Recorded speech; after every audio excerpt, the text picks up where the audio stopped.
Yay. Hooray. Welcome, girls. I love it. Zoom is fun because all of you populate like all at once, and you're just like coming at me through my screen like so quickly. Every single one of you. Boop, boop, boop, boop. So happy to see you. Hey, I'm sorry we're running a couple of minutes behind. It's just technology. Everything's hard. Why is everything hard? Okay, I'm just doing a quick scroll to look at you. You know, I like to do that. Oh, so happy to see you.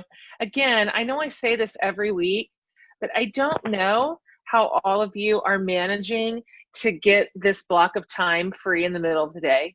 And I don't care to know why. I don't know what you had to do. I don't know who you had to bribe. How many of your kids are just like zoned out on a screen, or just who cares, you know? We're doing the best we can. But I'm so happy that you've done it every single week.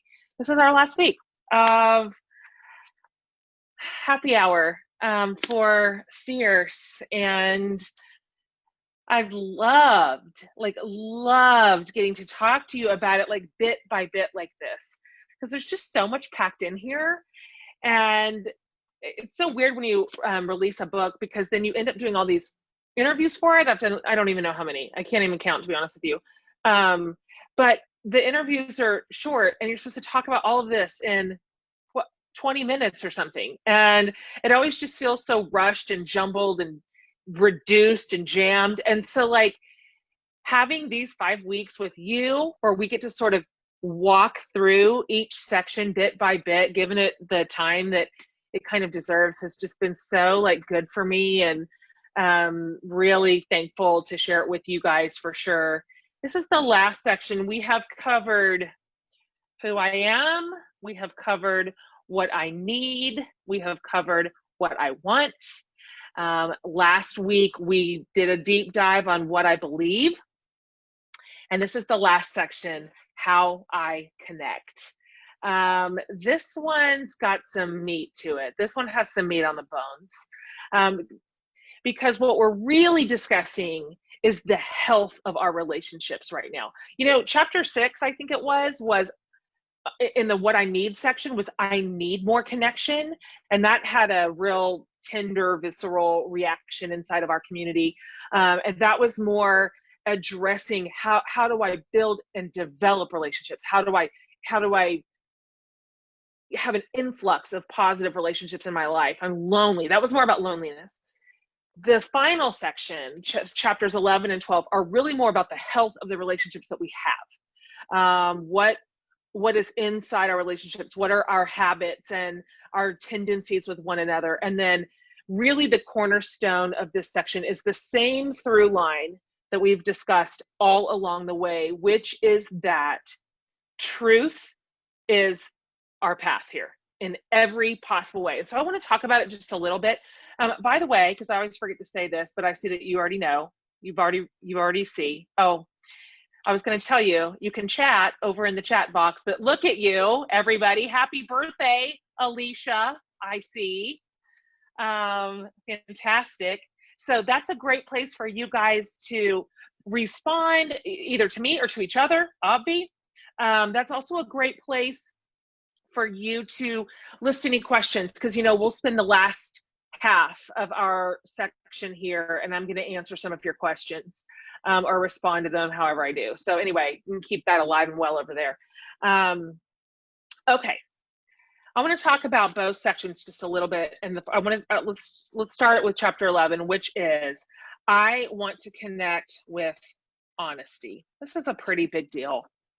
If you'll just let me, I just kind of want to read something out loud. I want to read a section from that chapter out loud, just kind of put it in our ears together, and we'll build from there.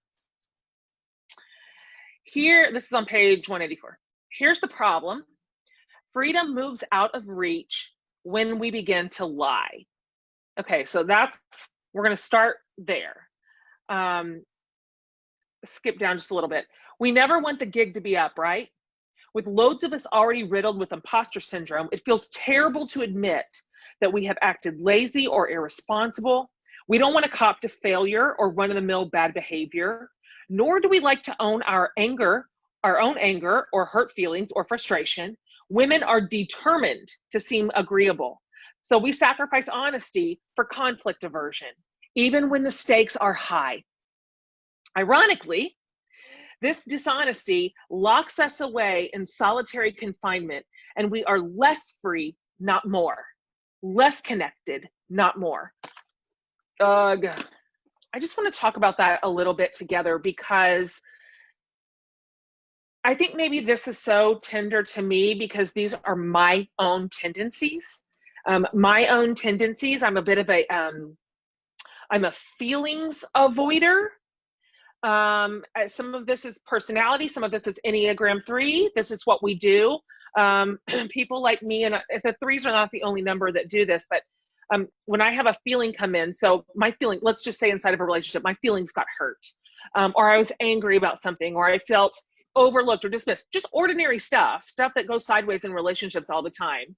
And it hurt me in some way, or I'm having like a negative effect from it.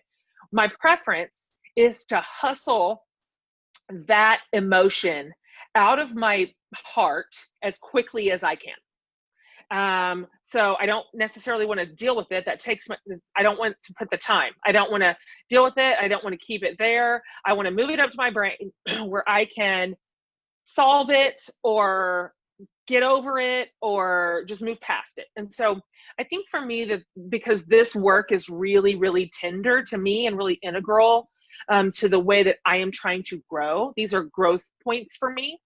I wanted to talk about this idea that I introduced from another author in that chapter about radical honesty. Hated that section. I just hated it because it was so on the nose. Like, I think here's the big idea. When we don't say the truth, when we do not say the truth inside of our relationships, it's actually catastrophic. And it's so funny because what we're trying to avoid is conflict, right? We're trying to avoid having to rub up against a hard conversation. We're trying to avoid hurt feelings. We're trying to avoid a disconnected relationship or just disconnection inside the relationship. We're afraid. And so what we offer that moment is our silence, which is worse. It's worse because, fun fact, it doesn't mean we didn't feel what we felt. The feelings don't just go away when we decide to not give them a voice, right? And so one thing that Brandon and I are working on right now is this idea that I wrote in the end of that chapter, which is trust truth. Like, just trust it. Truth is really, really, really powerful. Like, it is a super powerful tool. It is the one thing that will lead us toward healing and toward honesty, and toward a sincere connection with the most important people in our lives. It is the thing that will keep us from disintegrating. It is the thing that will keep us from resentment.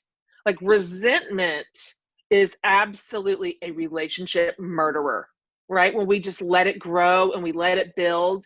And so I think this idea, like, what I want to put in front of you as a possibility today, like, I want you to think about a relationship that is kind of coming up for you as we talk about relationship repair, as we talk about the health. So this is, probably going to be someone close to you, is my guess. And I just wonder if we would allow ourselves the possibility to say, what if truth could repair that relationship that you are so sad about? Like, just, could we live inside that possibility for a minute? What if truth held inside of it the potential to maybe first bring your marriage back into the light, and then maybe from that point even back to life, right? Because now it's real, because now it's true. Now you're dealing with what's honestly happening. So I think what I'm learning in my own marriage, what I'm learning in my adult relationships, even with some of my adult relationships with my kids, as they're getting older and that relationship is morphing into something different, where they're an adult now. I mean, I guess, like, technically that's what they say, that's on paper, um, is that truth is actually really, really, really powerful. It's powerful to say, it's powerful to admit. Some of us, it's the admission part that we are struggling to face. We don't want to admit what's true inside a relationship that is broken or in disrepair or it's dysfunctional. It could be we don't want to admit what's true about our own selves. I mean, I know it is the rarest of occasion that occasionally, like once in a blue moon, you and I are the difficult person in the relationship, just occasionally. So that's a hard thing to admit.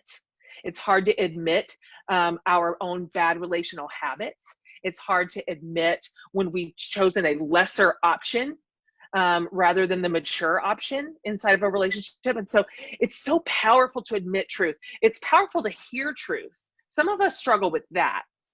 That we're inside a relationship where our partner or our person or our kid or our coworker or a sibling or a parent, whatever, they are trying to tell us something that is true. They're trying to be honest, and we are struggling to hear it, right? Because sometimes when we hear truth, it makes us feel defensive. Sometimes it shocks us. Because again, we are loath to admit our own shortcomings. We just are. We prefer the lie of us. I do. I prefer the version of myself that I want to be. The version of myself that social media allows me to present, because I get to pick. I get to pick and choose what I share. That's the version of me I like best, but it's not necessarily the true one.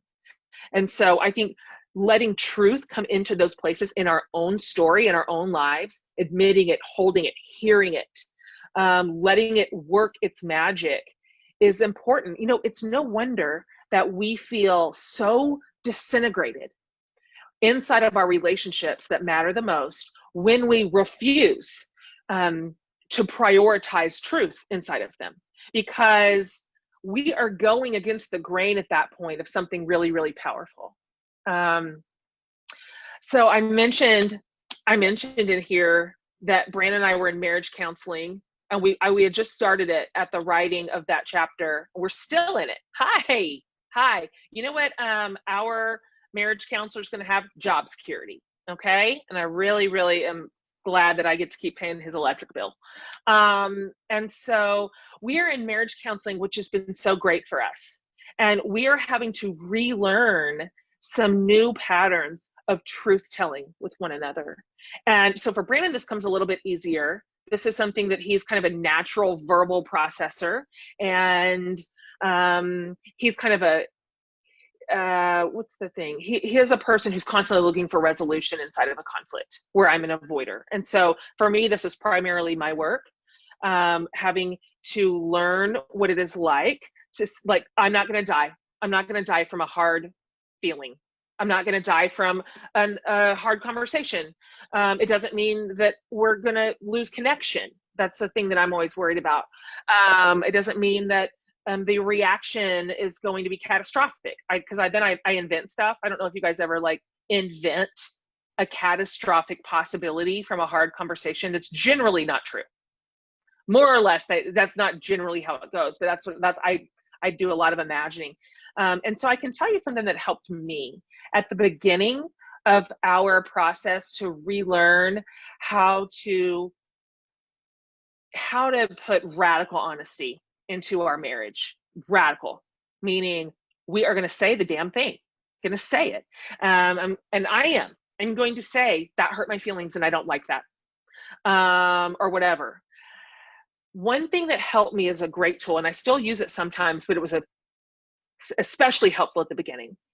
I found some degree of, I don't know if safety is the right word. That's probably not it.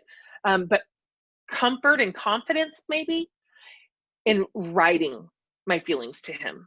Now, that's maybe not surprising because I'm a person who writes. But when I could sit down and be out of the kind of emotional moment of a face-to-face and really think through my thoughts and make sure that I get them well recorded. I sent a lot of emails. And so now with my counselor's advice, I would write the email and I would send it.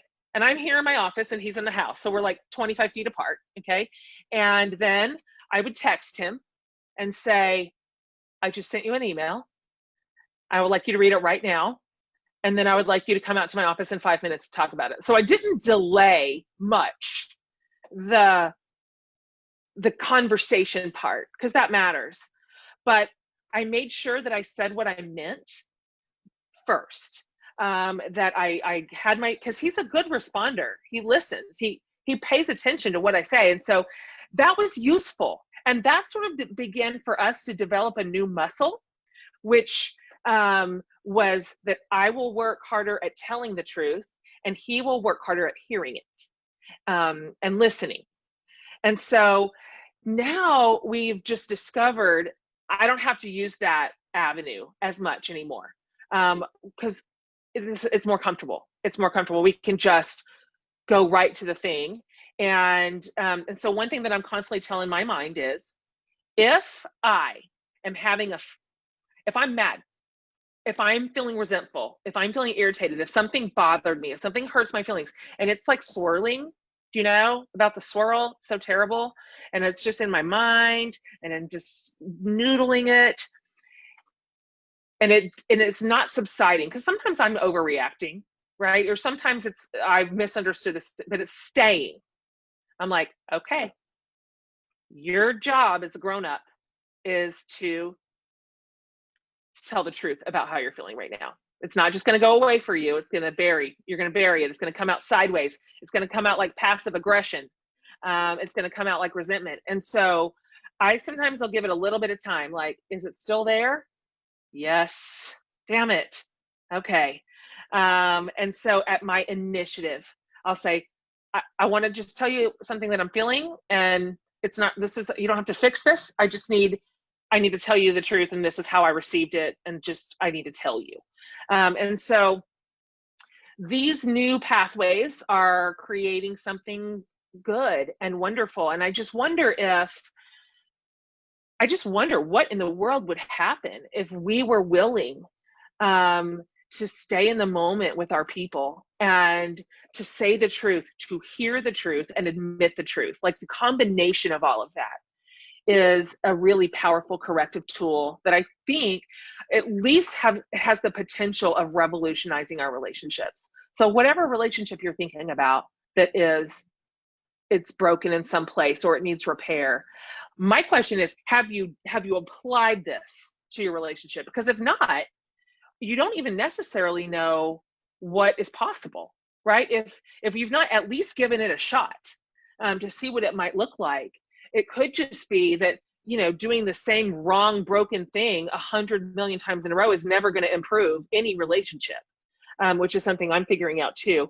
And I kind of want to just very quickly slide that forward into the very last chapter, which was, I want to connect without drama,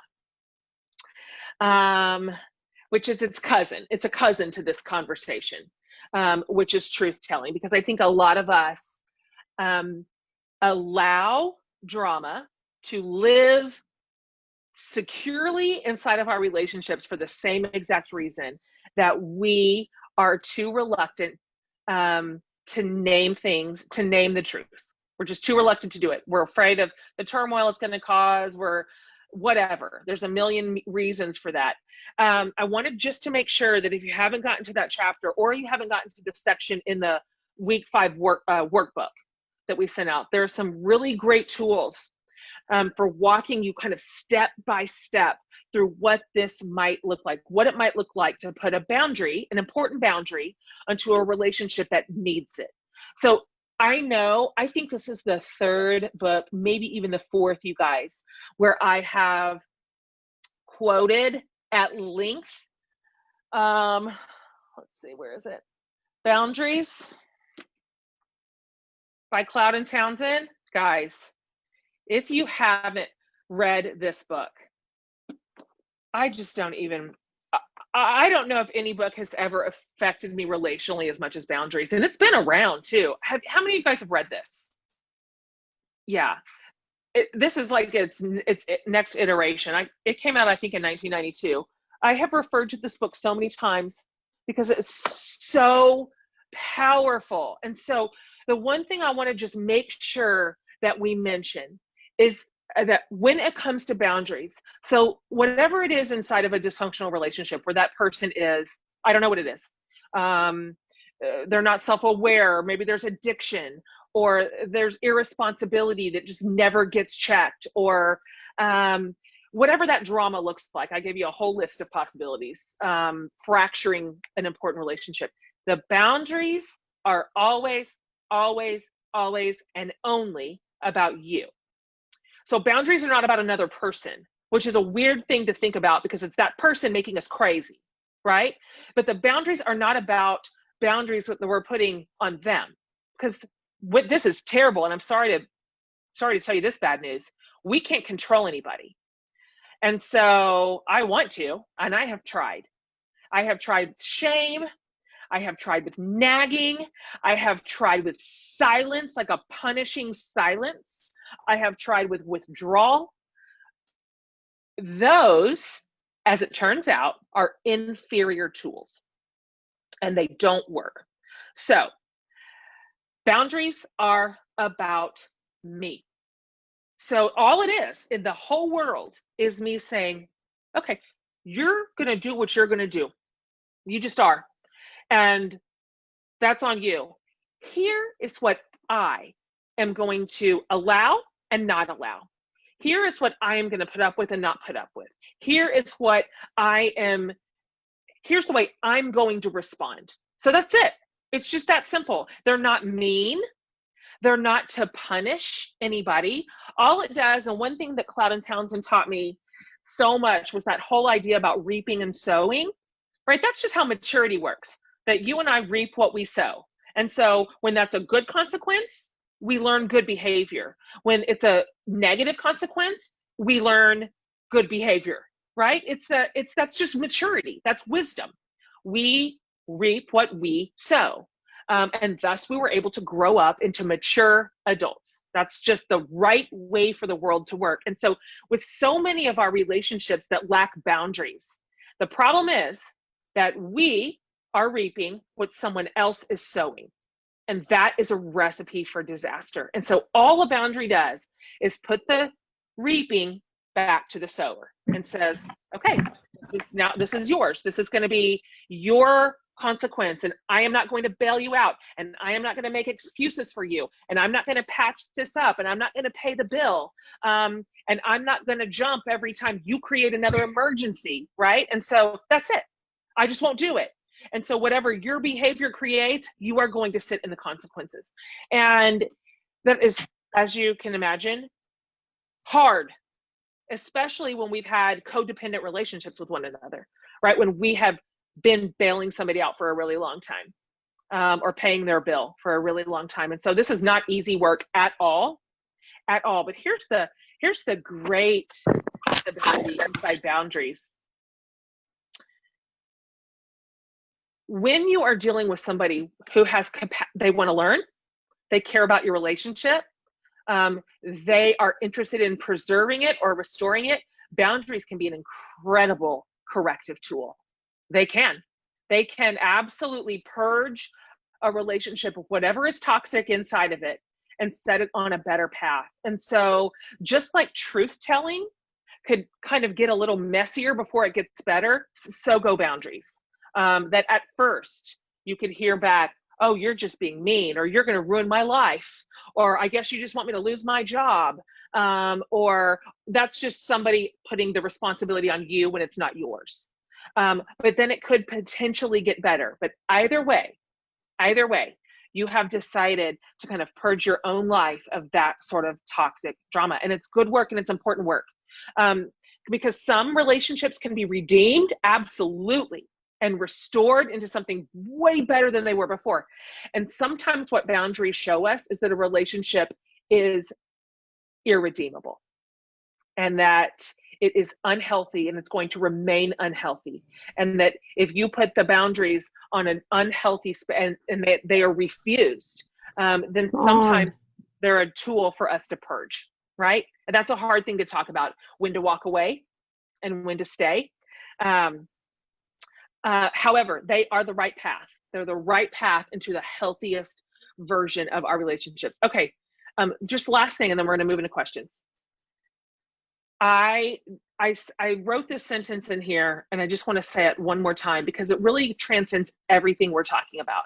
All five sections, every chapter in this whole book, the whole entire connective tissue is this: truth is on the side of good and right things. We can and we should trust it. We should trust truth in our own lives. We should tell the truth. We should be willing to hear the truth. We should admit the truth. We should work within the power of truth and refuse to stop living lives that are marked by pretending and lying and faking and covering up and burying and squashing and resenting. Those are just not the hallmarks of a well-lived life. And they're wearing us out. They're breaking our hearts. They're harming our relationships. They're hurting our flourishing place in the world. And so I am just so interested in developing a community who believe collectively that truth is good and that we can trust it. And it's on the side of right things. And we have permission to say it and to lean into it, even when it's hard, even when it creates disruptions, even when it causes chaos a little bit, because I do believe that it is our path into an absolute life of freedom. I do. I believe it. I have seen that and I have experienced it. And I hope that when we get to the end of this book, but this work continues in our lives, that we discover that we're strong enough for it, that we are women very capable of living inside truth in a free, liberated way. And that is our right. And we have permission. And that ultimately creates the best version of who you and I are, right? Because we're free. We're absolutely free at that point, which makes us better wives and better moms and better partners and better neighbors and better friends and better daughters. Like, this is the stuff. This is the good stuff. I am absolutely convinced. Okay. Chrissy, do you have any questions for me? We have a lot of great questions. And Jen, since there are more people on here than normal, in the top right corner, if you click speaker view, when they ask your question, then you'll be able to see them right away. And then the group has also requested a shout out to Angela Quinlan, because apparently she is on a treadmill right now while we are doing PR. So, Angela, we're not worthy. That's where we're at. Angela, that hurts my feelings, actually. I'm offended. Our first. Well done. Thank you. Going to be from Beth Brenton. So I'm going to unmute you, Beth, so you'll be able to ask your question. Okay. Hey, Jen. So I'm on a committee to help reopen our church. It was 4 guys, and they decided they needed a woman. So I am the token female in this. There you are. Okay. But they know me, and I'm not the quiet token female, by the way. Okay. So I've done we needed to do the research to figure out the protocols to reopen. Of course, none of them wanted to do it. And being a 2, I want to help. So of course I did it, right? Sure. So I did all my research and I spoke truth of what needed to be done. My responses were dead silence. Yeah. Or do we really need to do this? So my question to you is, how do I speak kindly and in love and in truth to these men who just are like, let's just open up the church, it'll be fine. When, right? When I'm more worried about what happens if we don't follow protocol. 100%. And thank you, by the way, for caring about the health of the people in your faith community and their families and their children and their parents. That I find that behavior incredibly responsible and wise. And so I want to first of all just commend your position here. That I think that you are being really prudent, and that matters. And so this is, to me, feels like one of those moments where they will stay in silence if you'll allow them to. And so this is the moment where you get back in the room together and you say, your silence is not an appropriate response. This is grave decision making we are doing here. We are talking about the health and welfare of our faith community. This matters. And so a non-response is not appropriate.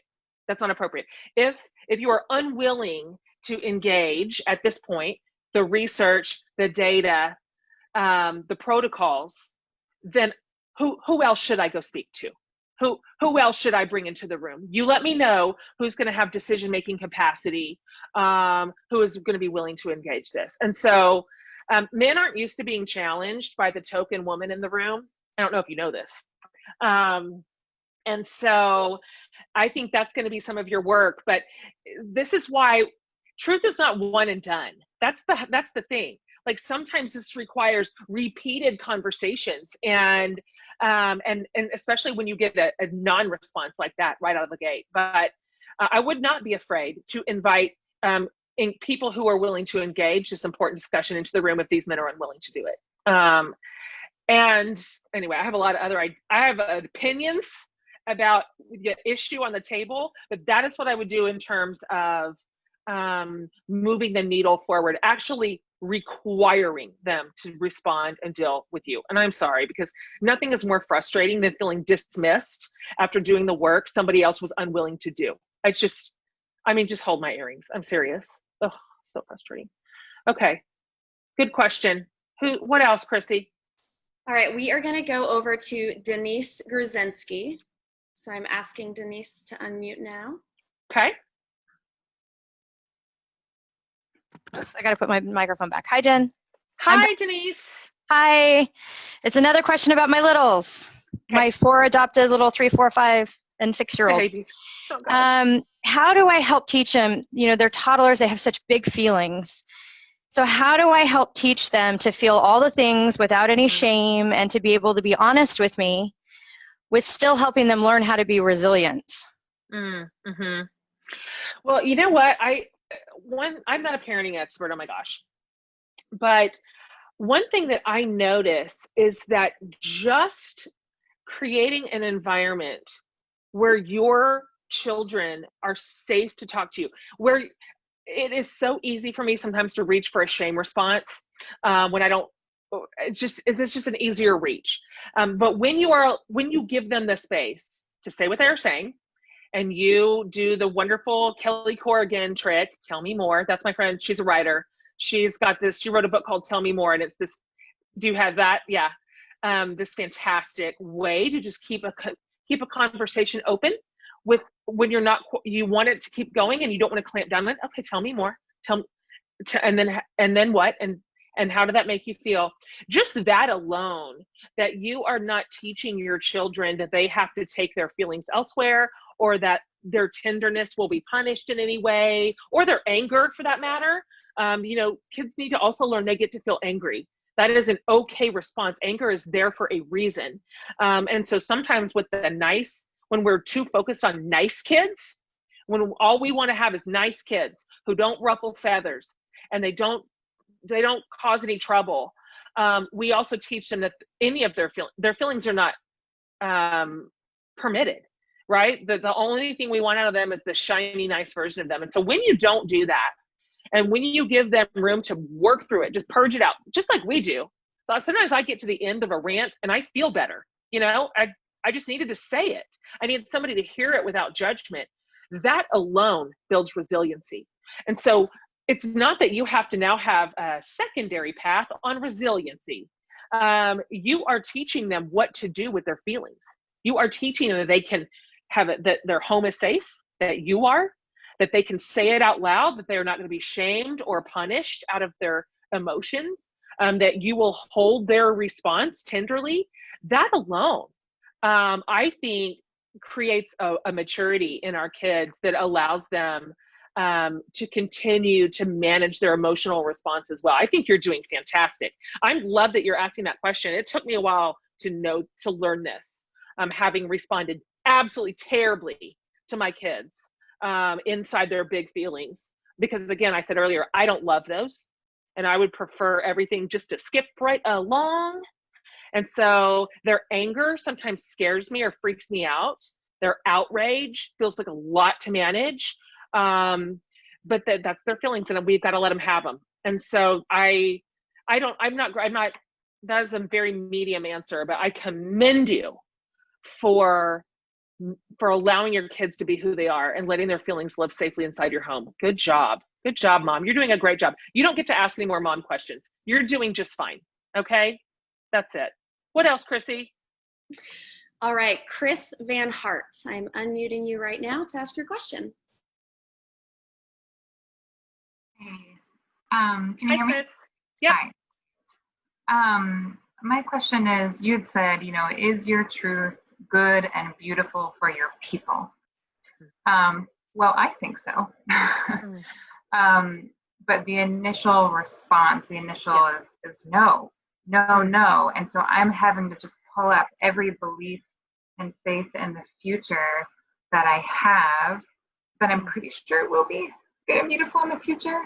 How do I move past this first phase of your truth is bad and it hurts people, because I think it'll be good in the long term? Does that make sense? Would you be willing to just tell me a little bit more? Like, can you put a little could you hang a little meat on that bone, so I can understand what it is that you're talking about? There's been a lot of conversation in the chat about like a marriage ending. It's going to affect people. It's hard to say, yep, it's good for my marriage to end. My children will be okay. It's the Lennon story, but Abby, we're like a man. Yes. Yeah. Thank you for sharing that.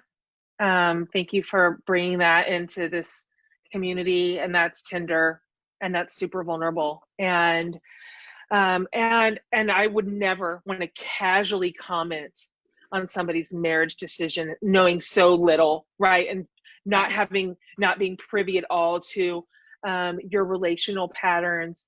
But I think there's this general truth that inside a marriage or a partnership like that, at that level, after applying all the tools of health, all of them, when you have pulled the levers and the hard ones, and there is honesty inside your relationship, and you have considered outside help if that is something that's useful, and you have done the work, at some point there becomes a clarity when the other person in the marriage, our partner, they are either going to do the work or they're not, right? And so that just becomes apparent. Like when we have applied healthy boundaries on a relationship, and they do not, there's no improvement, or there's just no reform inside of those toxic habits or whatever they are, that's possible.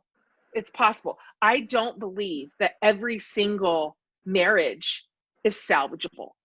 And so I think when we discover that we are losing our dignity and our hope and our self-respect, when we are continuously putting ourselves in harm's way emotionally or physically or mentally inside of a relationship, and it just will not be improved, having applied every single good tool that you have, that's a possibility. And then, of course, not everybody's going to understand that. There's no way around the inevitable reaction from other people who might say, well, I don't understand it, and it feels like a bad decision. And so it's not really any of our responsibility to defend and explain every single thing that we do. It really isn't, even though I'm just so sorry, because that's painful. That's like secondary trauma, that you then have to manage everybody else's feelings besides yours. That's really, really hard to manage everybody's emotional response. And so you don't have to. I think sometimes the greatest testimony to a healthy, good decision is the resulting healthy, good life, right? And so live your life and be healthy and be beautiful and be strong and be a light in your world and in your family. And I think the good fruit will eventually show itself. Thanks for talking about that to this group. I bet we have so much solidarity and camaraderie around this very hard conversation inside this community. You would not lack for want of support and understanding right here in this space. Anyway, thank you for asking. Thank you, Chris. Christy? All right, we are going to head over to Kate Moody. Hi there, Jen. Hi, Kate. I'm super excited to be here. Same. So my question is this: how do you talk about you and Brandon, and kind of it sounds like such a partnership? And I feel like I've been doing a lot of personal work on my own without really bringing my husband into any of it. And I would like to approach him about doing some of this work together. And I just feel like he's going to be broadsided. Like, you know, I think he thinks we're doing fine. And we are in a lot of ways. Sure. I just think we're about to be empty nesters. So I feel like we're at a new place, right? Yeah. You talk about the transitions in life. So I just like, how do I approach it without broadsiding him and without him getting terrified by the idea? Sure. Oh, first of all, congratulations on almost making it to empty nesterhood. Wow. Tell the rest of us what that feels like. It's going to be amazing. Congrats. I think there's a possibility for you to reimagine how you're thinking about this, because I think the way that you're inventing this right now. This is just in your imagination. You are thinking for him, you are responding for him, you are assigning his own emotions to this conversation. And that's another thing, free counseling. My counselor always tells us, stop thinking for each other. If they don't say it, you don't get to think it for her, or you don't get to think it for him. I'm like, all right, well, been doing that for 26 years, but I guess I'll try. Is that I think one idea that you're telling yourself is that this level of work has a negative connotation to it. Like that what maybe it suggests is that something is wrong or something is bad, or you think your husband's going to think you want him to have a total overhaul. You're trying to, get a new 2.0 version for this next phase of life, right? When in fact, it's possible to reframe this conversation entirely and be like, this is so exciting for us. We are about to get our lives back. This is the second half of our life together. I have so many dreams for us. I am so excited to share this part of my life with you. And like, I would love for us to do some of this, like work together as we just grow even closer. Like that we come so together in this next phase of our life. Like, would you be at all willing to like hear some of the stuff I'm learning or listen to some of the things I'm reading and just start one place? Don't give them the whole shebang. Like, just start in one place. Like, maybe this is something we could read together, or this is something we could listen to together, or, and then just be really vulnerable. So it's not like, the way to approach that is not, I have done all this work and I have evolved and you're just a big dum-dum, right? And I need to fix you. So be real vulnerable. Be like, this is something I'm learning right now. This is something I'm working on right now. One thing that I put in the chapters that we're talking about that Cloud and Townsend suggests are these two questions. This is a good place to start. Tell me, and let them know that you're not going to respond badly, that this is safe.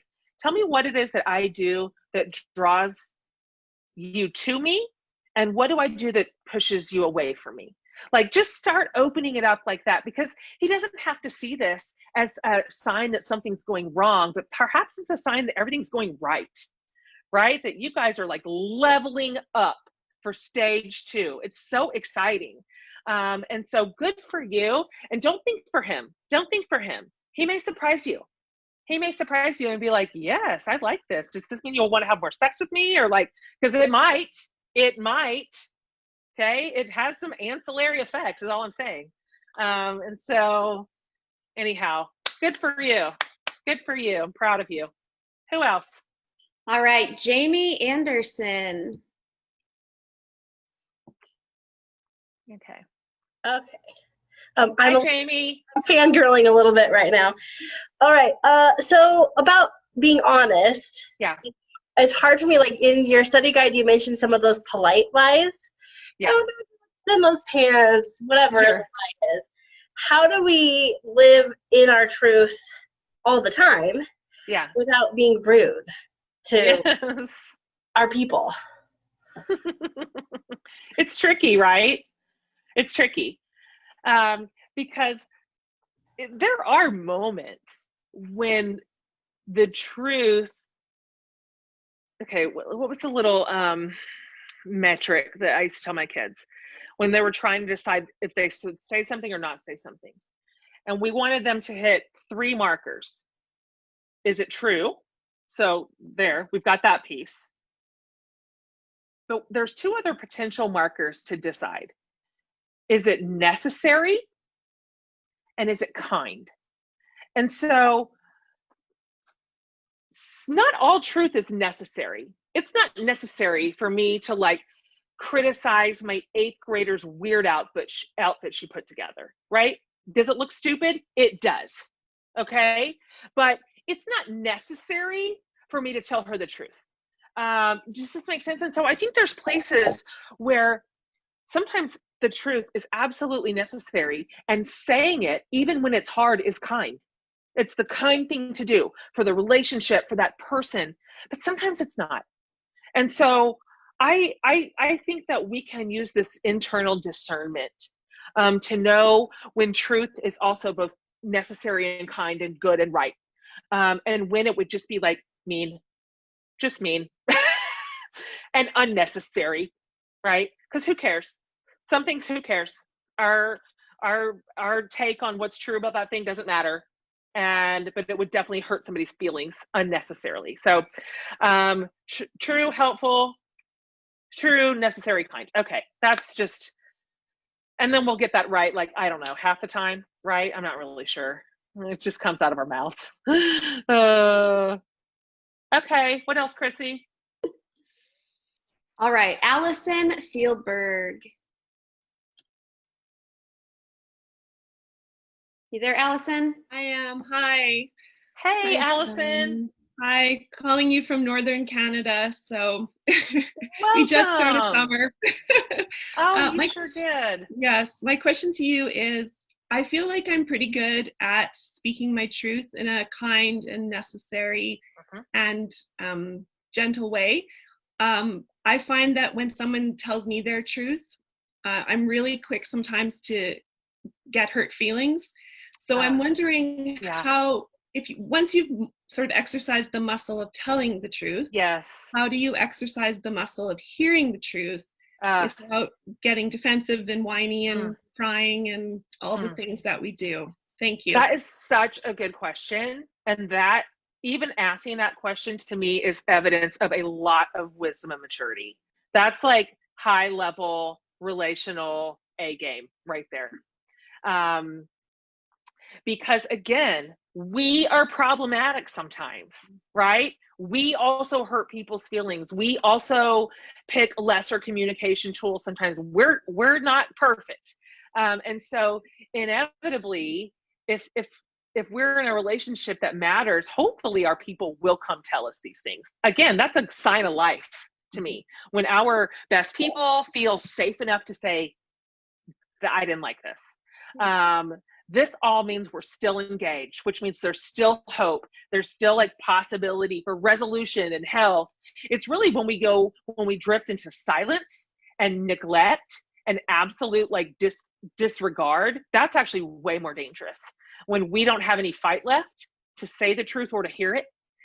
So I feel like I love this question because it tells me that you are like a really probably good partner. I also struggle with this. My feelings get hurt really quickly. I don't know why I'm so tender about this, you guys. I am strong in so many ways.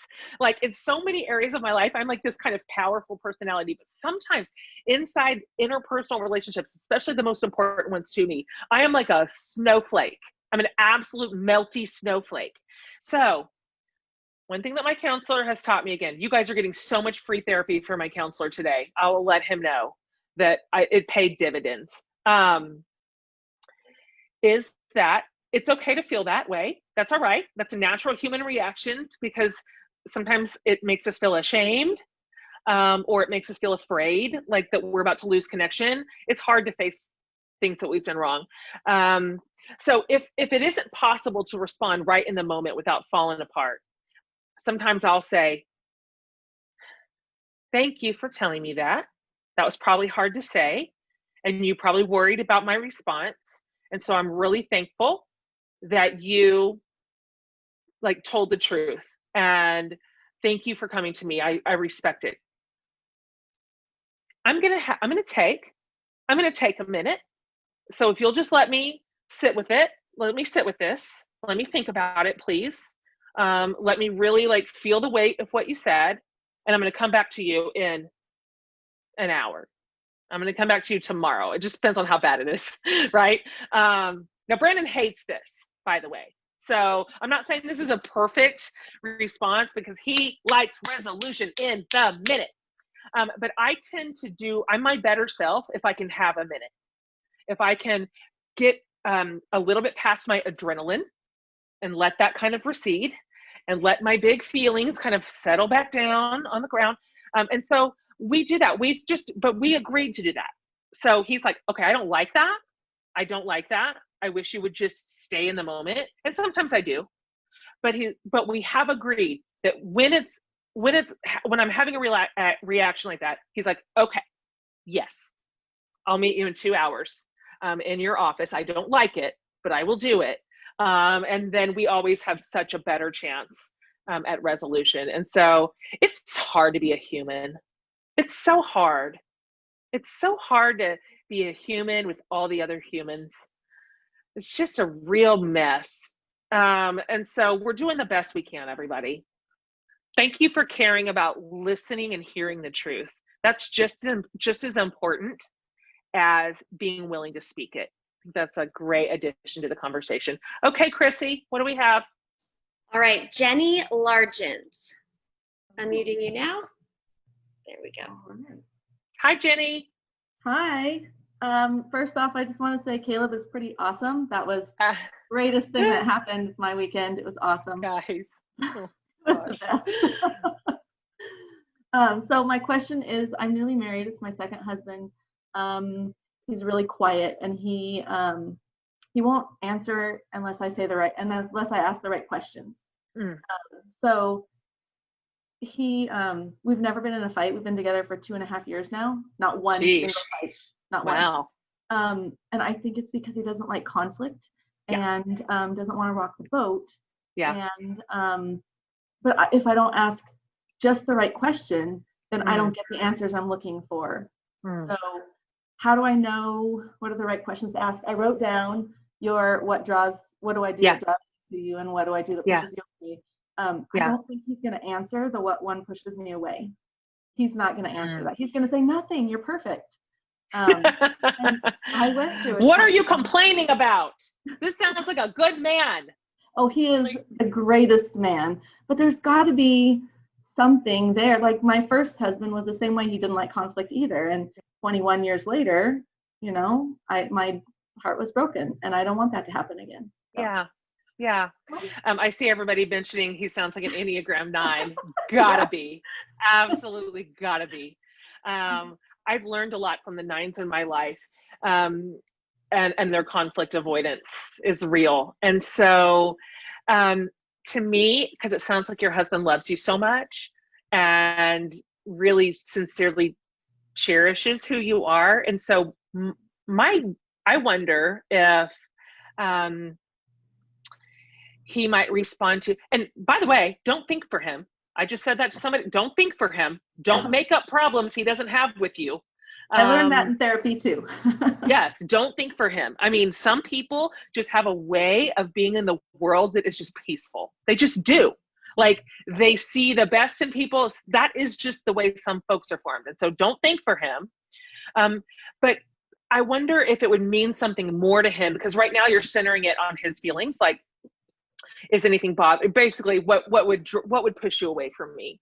And he would be uncomfortable with that. But I wonder if he would be more comfortable if you said what you just said to the rest of us, which is,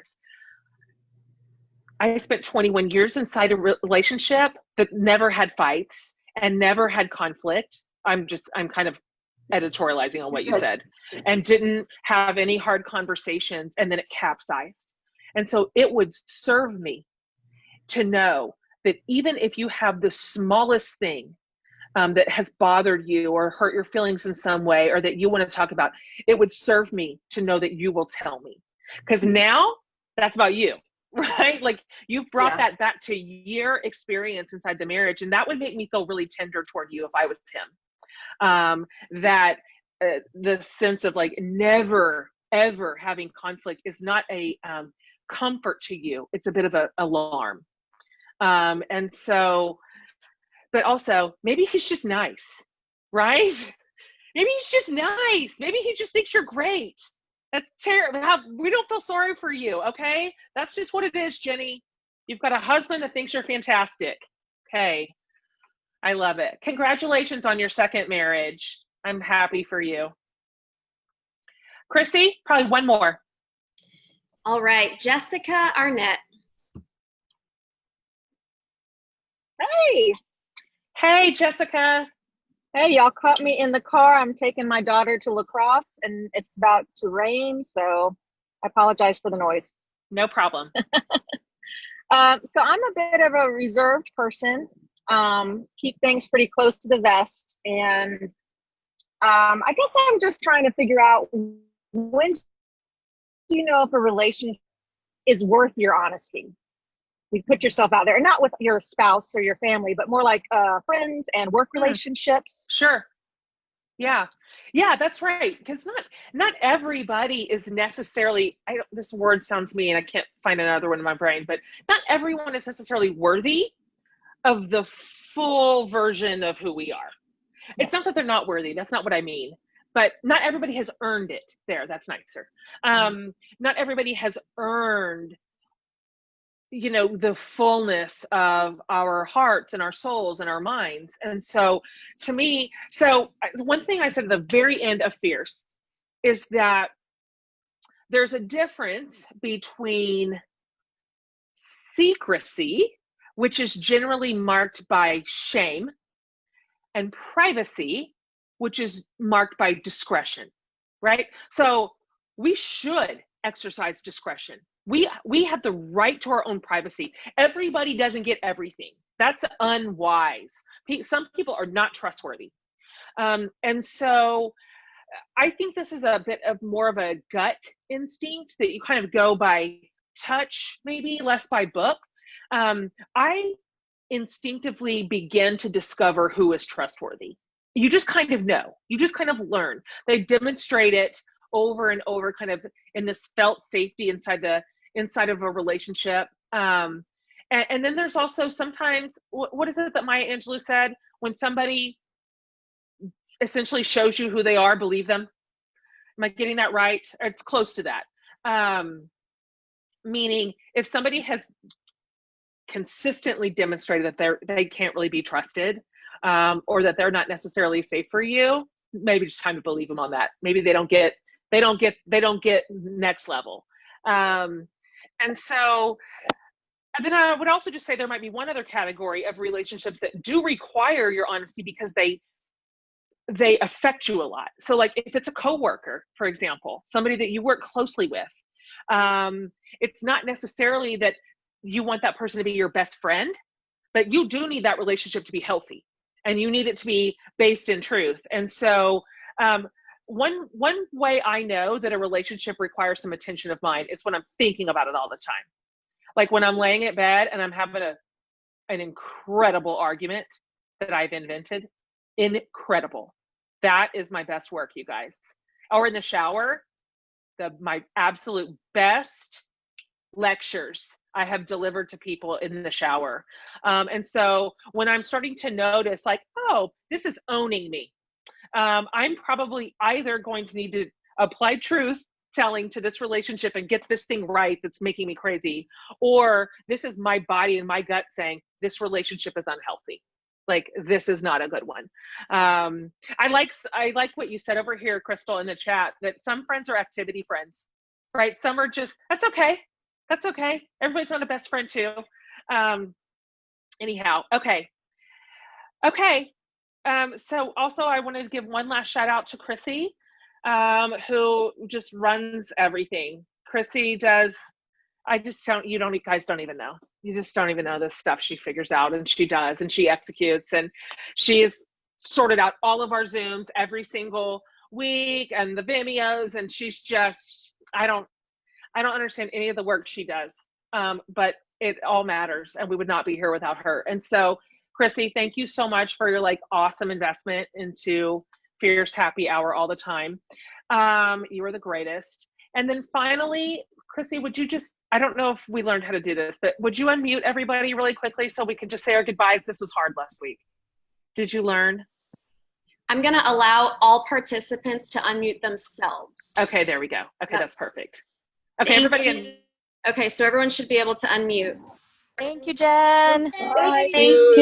Bye. Bye. Thanks so much. God bless you guys. Jen. Thank you guys. Thank you. Great. I'm from North Carolina. I'm all from North Carolina too. St. Louis. Thank you. Thank you very much. Thank you. Oh, wise. Thank you. Wisdom. All right. And bye, everyone. Bye from California. Bye, everyone. Bye. Bye. Absolutely the best. Bye.